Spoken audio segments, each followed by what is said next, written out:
Monsieur le Président, la Guinée n'est pas à une première de voir son pouvoir aller seul aux élections avec quelques adversaires peu redoutables.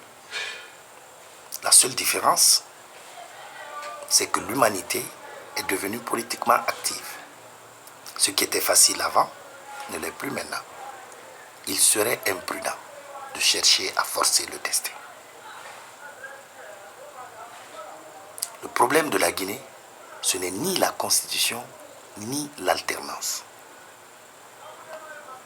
Vouloir changer la constitution maintenant, c'est inopportun et source de polémique. Gouverner, c'est prévoir. Quant à l'alternance, c'est un leurre. Parce que pour qu'il y ait un véritable changement, il faut que d'abord nous changions. Comme le disait le prince sicilien Lampedusa, dans son chef-d'œuvre incontesté de la littérature mondiale, Le Guépard, il dit, je cite, « Il faut que les choses changent pour que rien ne change. Plus ça change, plus c'est les mêmes choses. » Si nous prenons au sérieux la politique et la réforme, nous devons tout d'abord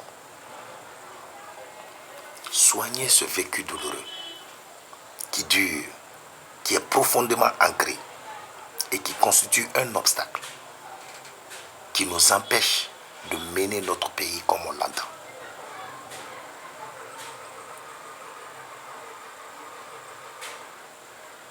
Ce pays, Monsieur le Président, a encore besoin de vous, ainsi que de tous ses fils, pour un renouveau national.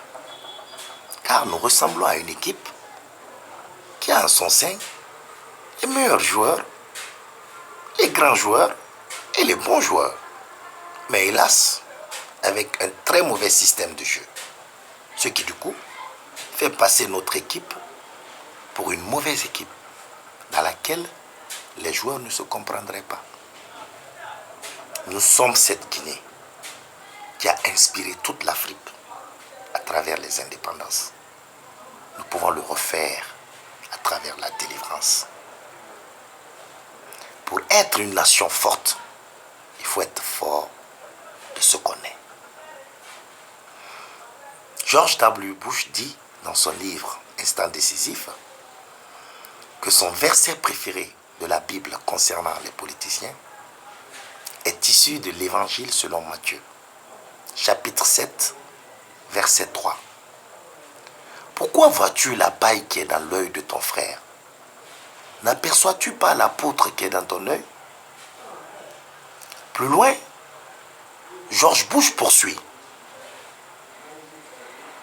L'essentiel du travail d'un président est la prise de décision. Chaque décision comporte un enjeu et une responsabilité.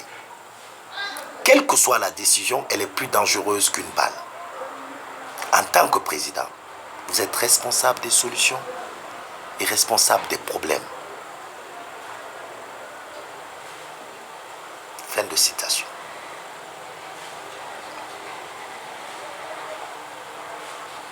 Monsieur le Président, ayez ce que Kennedy appelle le courage en politique.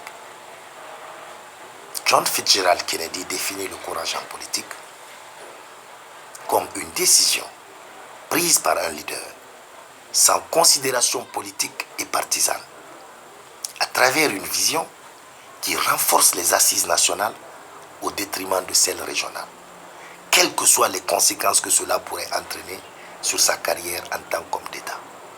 Il s'agit de poser des actes politiquement risqués et extrêmement novateurs